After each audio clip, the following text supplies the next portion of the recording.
Hi అండి. మేము రీసెంట్గా ఫ్యామిలీతో తిరుపతి వెళ్ళామండి. దర్శనం అది చాలా చక్కగా ఏకాదశి రోజు అయ్యింది.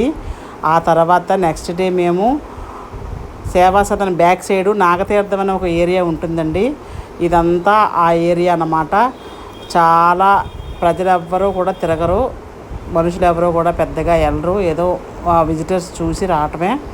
ఇక్కడ స్వయంగా వెలిచారట నాగేంద్ర స్వామి. ఇగో ఇలా ఉంటుందండి. మొత్తం నాగసర్పాలతోటి విగ్రహాలు అవి ఉంటాయి.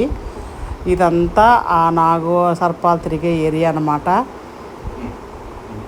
మేము వెళ్ళి ఈ నాగతీర్థంలోని నాగపాము రోజు వచ్చి ఇక్కడ నీళ్ళతోటి శివునికి అభిషేకం చేస్తుందనేసి పంతులు గారు మాకు ఒక కథ చెప్పారండి.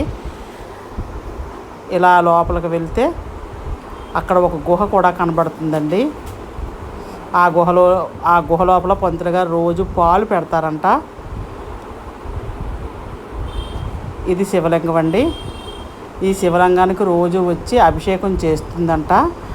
ఆ నాగతీర్థంలోని నీళ్లు తెచ్చి శివునికి అభిషేకం చేస్తుందంట. ఇలా లోపలికి వెళితే మనకు ఒక గుహ కనబడుతుందండి. నాకైతే చాలా భయం వేసిందండి. ఈ నీళ్ళతోని శివయ్యకి అభిషేకం చేసి మళ్ళీ పుట్టలో ఇలా ఉంటుందండి. ఇక్కడ దీపాలు అవి వెలిగించుకుంటారు కొందరు భక్తులు.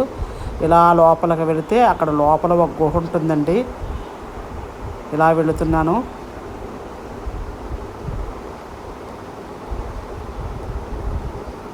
ఇదిగోండి ఇలాగెళ్తే ఇది ఒక గుహ అన్నమాట.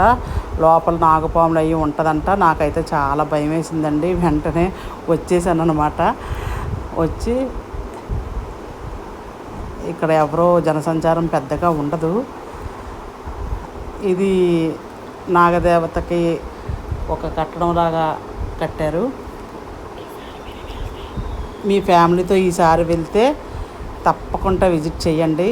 చాలా చాలా మహిమగల ప్రదేశం.